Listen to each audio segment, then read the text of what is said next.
Good afternoon, everyone. I'm Terri Reid and I'm the HR Manager at Vincents Chartered Accountants.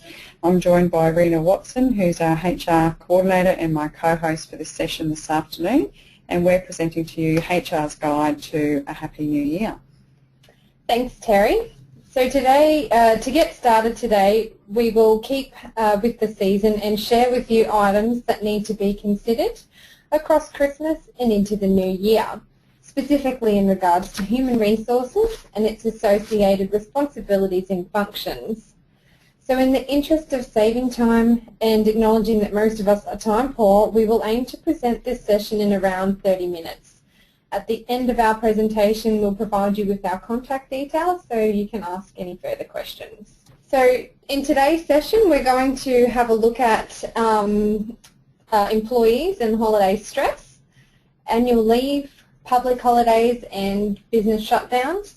Also, we'll consider Christmas and end-of-year party tips, and then we will look to 2015 compliance, procedural reviews and starting a HR plan.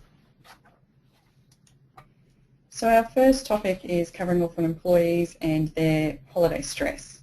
They'd be circumstances where your team could be worried about establishing holiday care for their children, funding their Christmas expenditure, socialising and other associated pressures, and getting tasks completed and finalising work before they take leave. Before Rena will talk a little bit about how they could plan around those items. So I can appreciate that as an employer you may be wondering why we would possibly discuss these things. The reason for that is that Christmas often turns perceived small things into bigger concerns in some people's minds to the extent that they feel quite overwhelmed. People are often more emotional, feeling the pressure of family and budgets, meeting deadlines. So looking more specifically at care for their children, this can be quite stressful in the lead up to the holidays, particularly in the Christmas and New Year break where a family does have children. The children are on holidays for a significant period of time, longer than their parents in most cases. So it becomes an area of concern as they struggle to establish alternate care without eating away their entire 4 weeks leave in one holiday period, considering that the children, school-age children, typically have at least 3 times the amount of leave that their parents are earning per year. Their concerns will be around whether they can secure a vacation spot, whether their partner could do it, which might be unlikely if they work in similar fields and earn a similar amount of annual leave each year, whether they can call their mum, their dad, their friends, what assistance can they get to help care for their children. In addition, they're likely worried about funding their Christmas spending. If they haven't budgeted or prepared early, then they will experience that last-minute rush to purchase presents, which can be time-consuming and very expensive.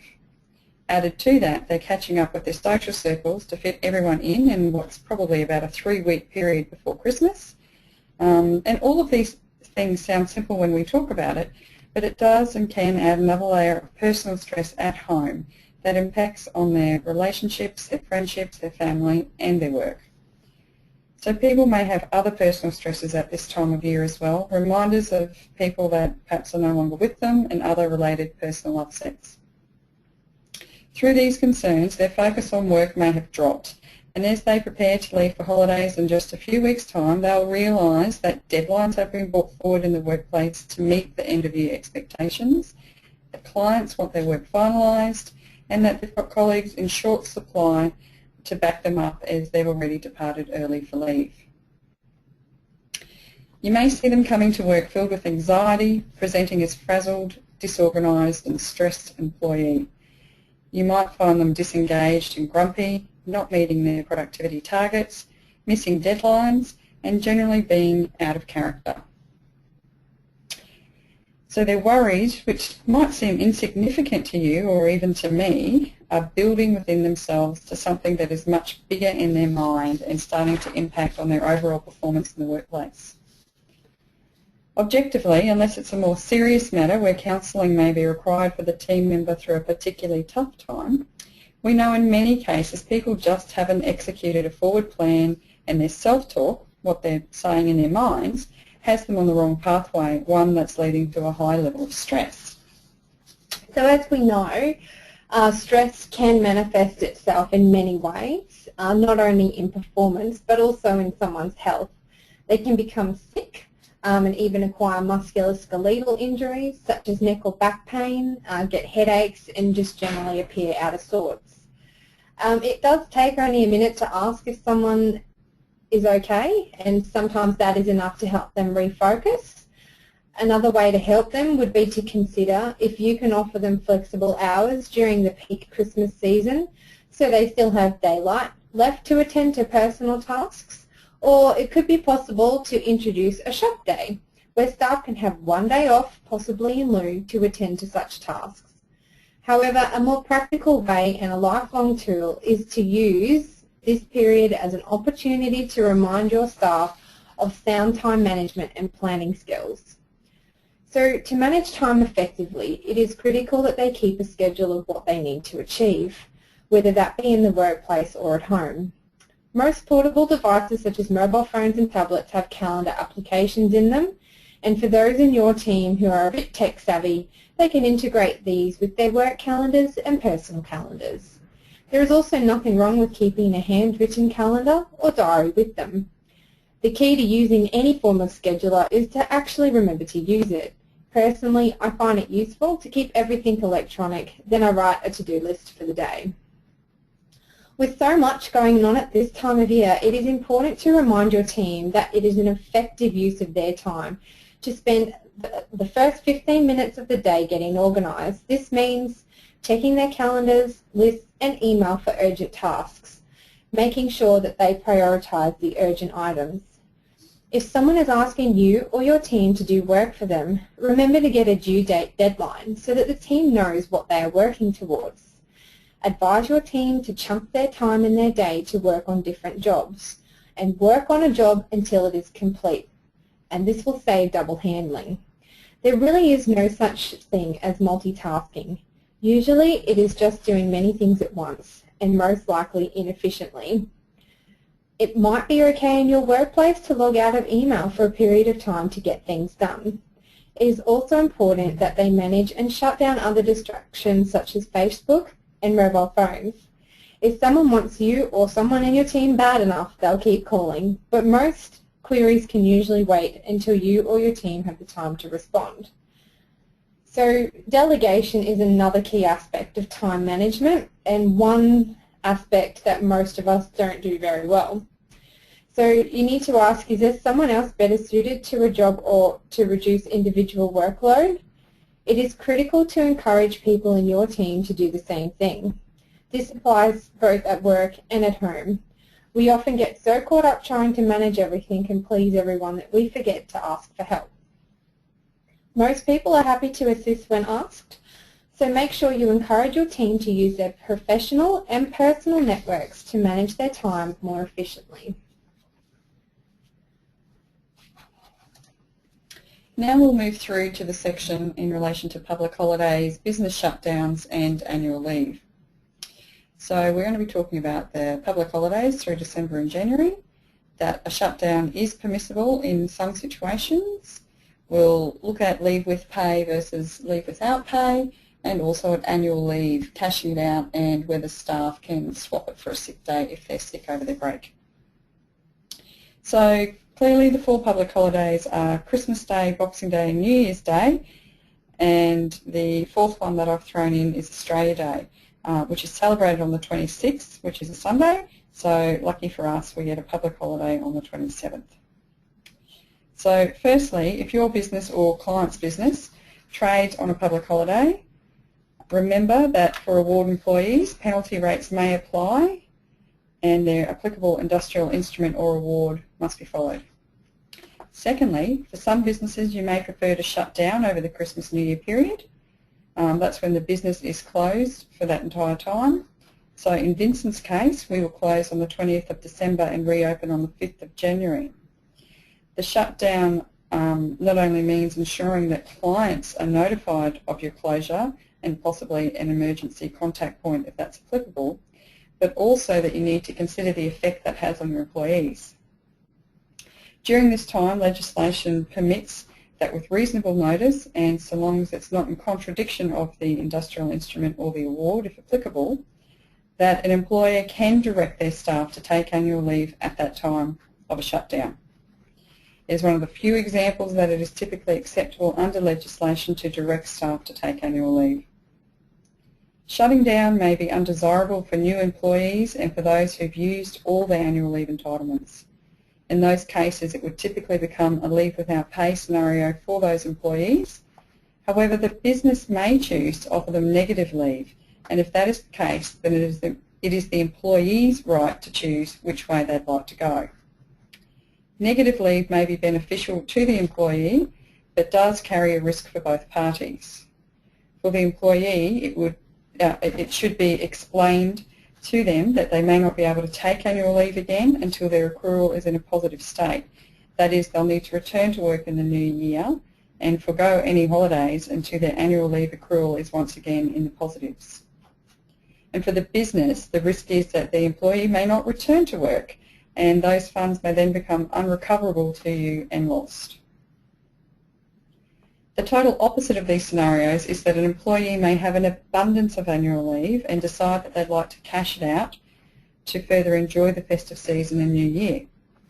This is also permissible under the legislation as long as it is the employee's choice to do so, and that they retain a minimum of 20 days annual leave in their accrual at the time they cash it out. So they would need to have at least 40 days accrued in order to cash leave out. The agreement must be in writing between the employee and the employer, and the financial amount must be at least the same as if the annual leave had actually been taken. Another area of leave that may crop up over the break is employees who become sick whilst they're taking annual leave and wish to convert part of their time to personal leave. This is permissible as long as they have a medical certificate as evidence supporting their claim to use personal leave instead, and that would only be applicable for the cover indicated on the medical certificate. In all of these examples, there may be variations of an industrial instrument or an award if it's in place in your workplace. So, for example, award-level employees may also be entitled to leave loading on their annual leave payments. I would suggest that if you do have an award or other instrument in place, that you need to look at the Fair Work Ombudsman website for greater details, and they'll also have a link there to the Fair Work Act and to the National Employment Standards. So we're going to move on now to party tips, and this will look at planning and pre-framing expectations, the employer and employee obligations, and also consider inappropriate behaviour and its ramifications from a workplace health and safety, discrimination, harassment and bullying perspective. So this slide is not really about partying. There are some issues to consider in order to protect your team and your business in the party season. Larger organisations often have a social group or marketing team that coordinate their celebrations. But before we move into our party discussion, most workplaces start off their Christmas celebrations with decorations in the office. We certainly do here, and in fact we even run a competition for the best team decorations. However, there are rules, as there often is with HR, to reduce risk to the business. From a health and safety perspective, you need to ask your staff to use a ladder to hang the higher decorations and ensure decorations do not present a trip or slip hazard by keeping walking areas and work areas clear. All electrical decorations should be switched off before leaving the office of an evening and on the weekend. So now to the Christmas party. Typically one of the largest events in the work social calendar, except perhaps end of financial year for accountants. Regardless of the size of your business, some planning will be required.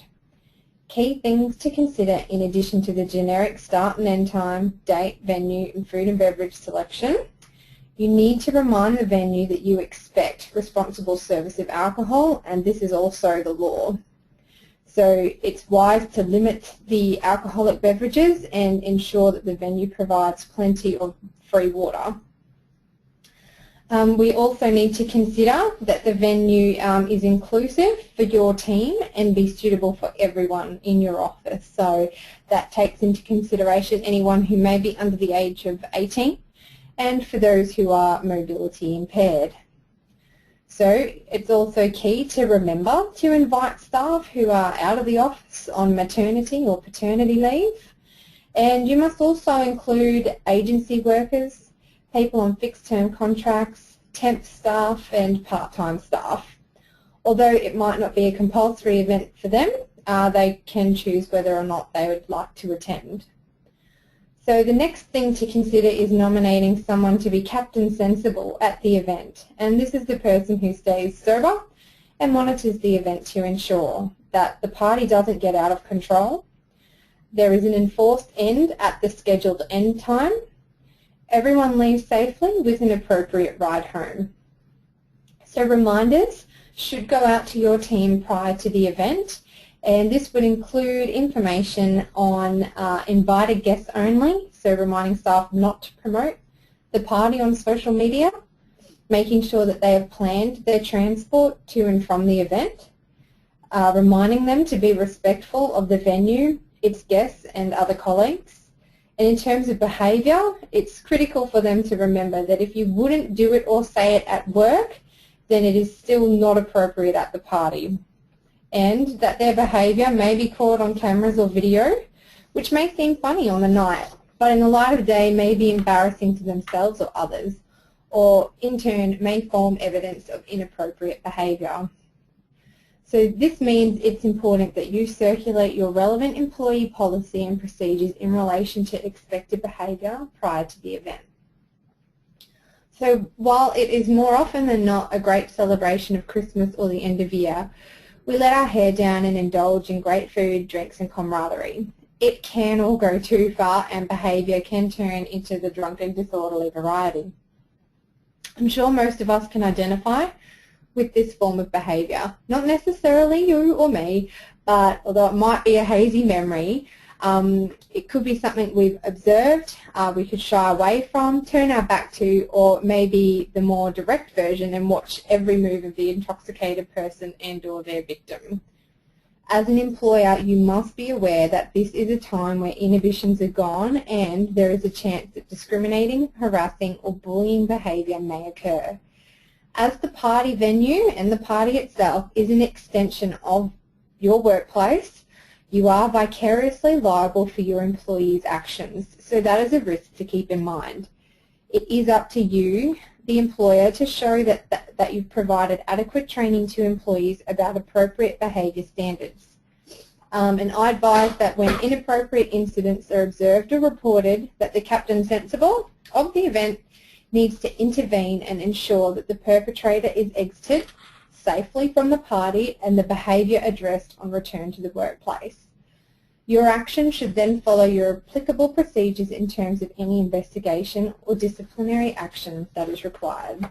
Okay, so now we're turning to planning for 2015, and we're going to talk about compliance and procedural reviews to be included, annual projects, and then Rena will discuss HR planning. So I'm a fan of what I call the HR calendar.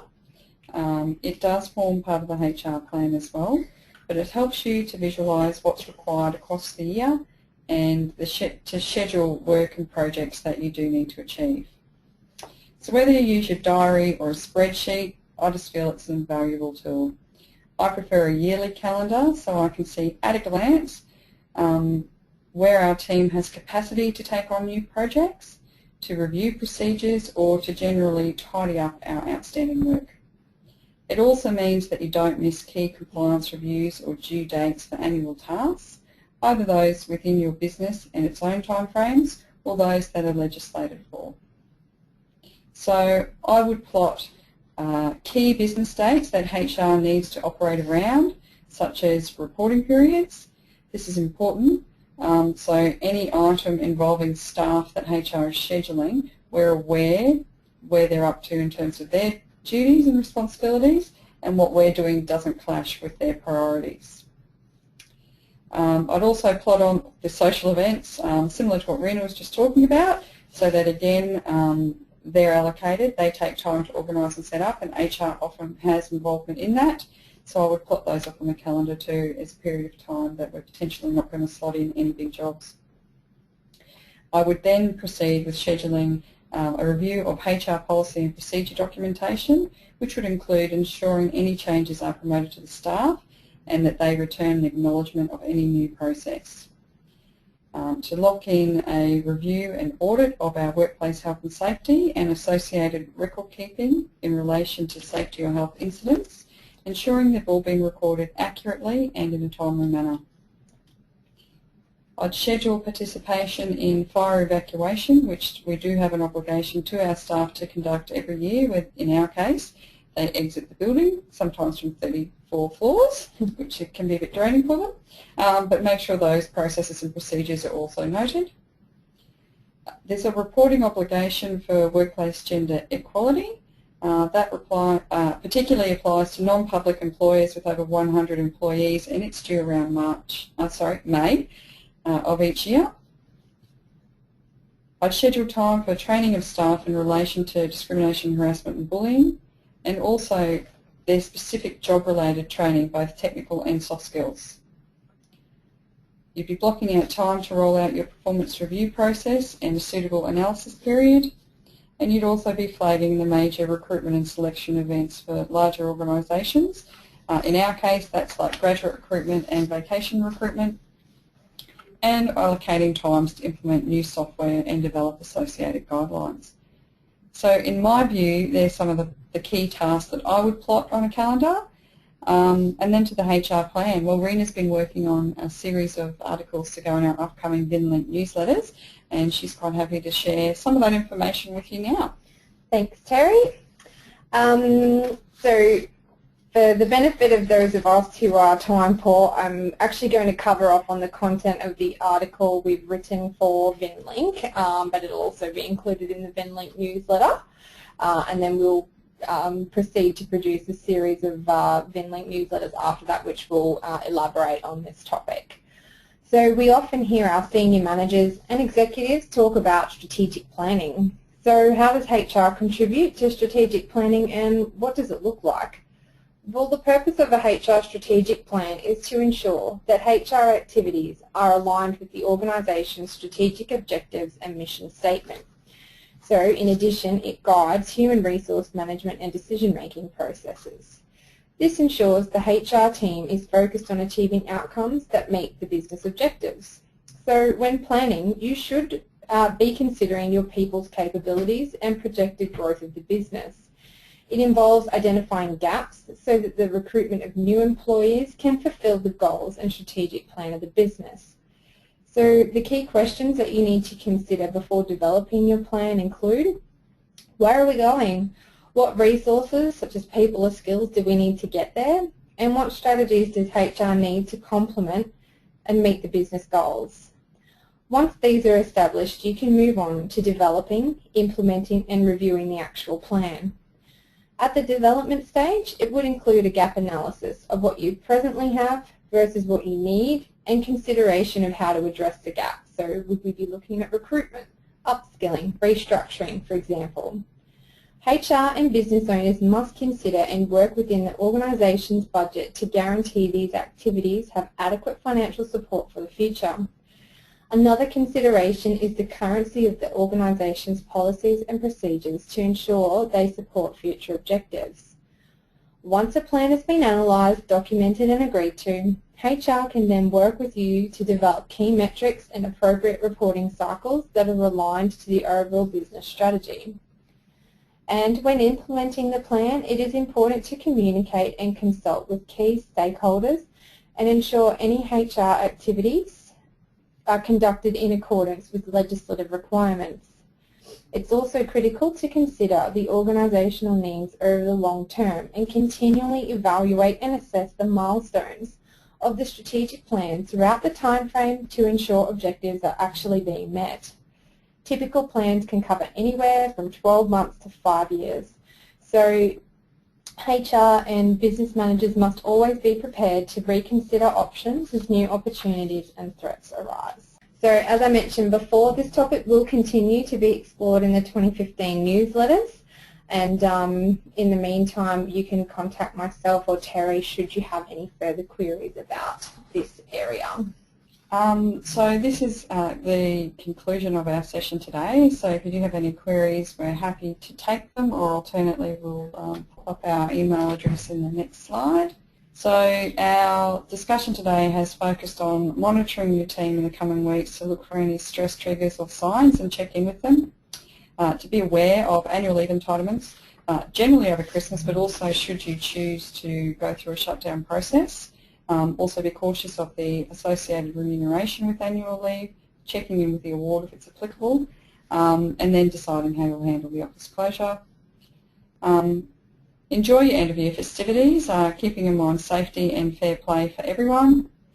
And finally, to get started on your calendar for next year and your plan for 2015. So there's our email addresses in case there's anything that you would like to ask us, or also any suggestions on the content that you would like to learn about from a HR perspective. And thank you for being with us this afternoon.